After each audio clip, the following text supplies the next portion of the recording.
샬롬.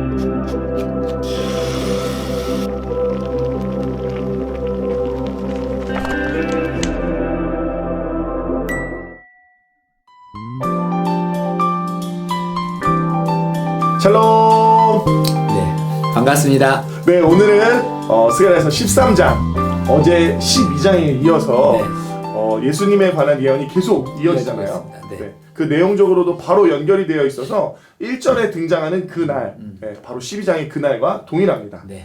이 땅에 예수님이 오시고 그리고 또 십자가 사건으로 인해 새로 열린 신약시대의 날을 지칭합니다. 네, 제가 1절을 읽어보겠습니다. 네. 그날에 죄와 더러움을 씻는 셈이 다윗의 족속과 예루살렘 주민을 위하여 열리리라 라고 되어 있는데요. 한 가지 인상적인 것이 죄와 더러움을 씻는 셈이 열린다고 되어 있어요. 네네.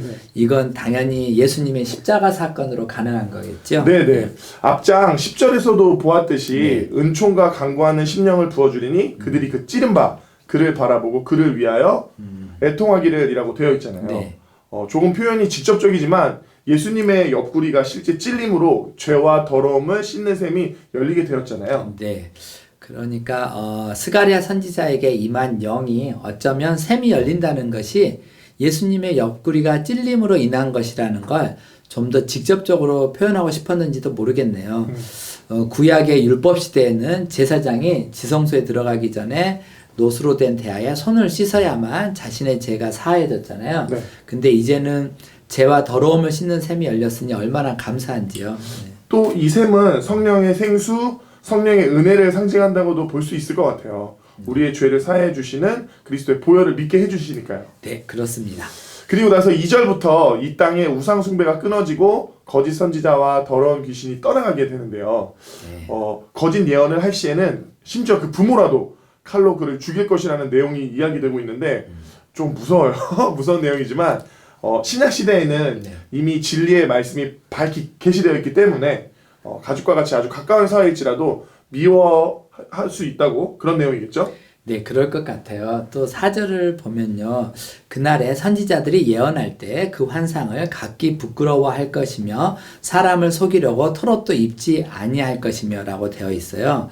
그러니까 그런데 바로 이 털옷 부분이 해석하는데 어려움이 좀 있어요. 네. 어떤 주석에서는 이 털옷이 가죽띠를 띤 털옷을 입었던 엘리야와 침례 요한의 이미지를 떠오르게 한다고 하면서 이제 신약 시대에는 선지자 운동이 침례 요한으로 끝나게 되었다는 것을 상징하고 있다고 해석을 해요. 네. 그런데 이렇게 해석할 경우에는 바로 앞에 사람을 속이려고 라고 나와 있는 대목을 설명하기가 좀 힘들어요. 네네. 그러니까 엘리야와 침례 요한이 사람을 속이려고 털옷을 입었던 건 아니니까요. 네네. 전혀 다른 해석도 있는데요. 네. 고대 근동 문서에 예언자의 복장을 언급하는 경우는 사실 거의 없었대요. 네. 그런데 아수르의 비문에 사자 갈기로 만든 옷을 입은 사람들에 관한 언급이 나오는데요. 그런데 그들이 제사를 지낼 때 춤을 췄던 무당과 같은 자들이 아니었을까 하고 생각해 본다고 하네요. 네, 그렇습니다. 참 그런데 의미를 어떻게 하나로 확정하기가 쉽지 않네요. 네네네. 아까 그 신약 시대의 맥락으로 생각해 본다면 사람을 속이려고를 일종의 그런 율법적인 위선이나 허위 같은 것으로 생각을 해서요. 이제는 더 이상 직분으로서의 선지자 혹은 운동으로서 선지자는 없다는 것으로 생각해 볼 수도 있을 것 같은데요. 잘 모르겠습니다. 어쨌든 여하튼 마태복음 5장 17절을 보면 내가 율법이나 선지자를 폐하러 온 줄로 생각하지 말라. 폐하러 온 것이 아니요 완전하게 하려 함이라 되어 있는데요.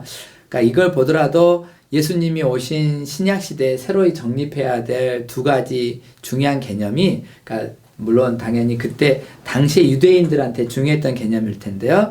이 두 가지 개념이 율법과 선지자인 것만은 분명하고 또 13장의 내용이 여기에 할애되고 있는 것만은 확실한 것 같습니다. 네네.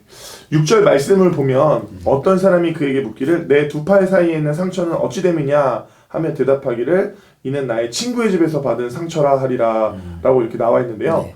여기에 있는 두 팔 사이에 있는 상처는 예전에 이교도들이 거짓된 신들에게 예배할 때 칼로 찌른 자리를 의미하는 거겠죠. 네, 네. 열왕기상 18장을 보면 바알의 예언자들이 애도의식을 치르면서 스스로 몸에 상처를 냈다고 나와 있어요. 네, 그러게요. 그런데 그 상처를 친구의 집에서 받은 상처라고 둘러대는 건 아마 우리가 이 신약 시대의 맥락으로 계속 생각을 해본다면 회개하고 돌아온 후에 과거의 우상 숭배를 부끄러워하는 것이 아닐까 싶은데요. 하지만 그 정확한 맥락과 의미는 잘은 모르겠습니다. 네네. 이어지는 7절 말씀은 1절 말씀과 함께 오늘 본문의 하이라이트가 아닐까 싶습니다. 한번 읽어볼게요. 네. 만군의 여호와가 말하노라 카라 깨어서 내 목자 내 짝된 자를 치라. 목자를 치면 내 양이 흩어지려니와 작은 자들 위에는 내가 내 손을 들이우리라. 선생님 여기에 네. 내 목자 네. 그다음에 내 짝된 자는 예수님을 지칭하는 것이 명백해 보여요. 네. 목자를 치면 양이 흩어진다고 되어 있는 것으로 봐서요. 네. 근데 만약 이 대목이 이제 십자가 사건을 이야기하는 것이라면, 그러니까 흩어지는 양은 예수님의 제자들이 될 것 같고요. 네. 그리고 또 작은 자들 위에는 내가 내 손을 들이우리라라고 나와 있는 대목도 어제 살펴봤던 12장 8절에 약한 자와 상통하는 부분도 있어요. 네. 네.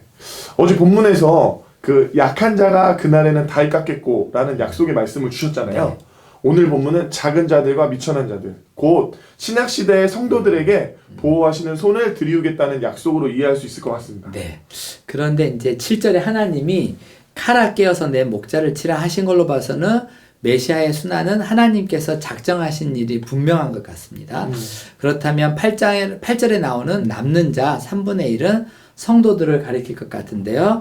이 남는 자들도 불 가운데에 던져 은같이 연단하며 금같이 시험할 것이라 되어 있는데, 가까이로는 초대교회의 박해를 예언하고 있다고 볼 수도 있겠지만, 또 이것이 우리 믿는 자들 모두의 삶이자 사명이라고 생각되죠. 네네네. 네.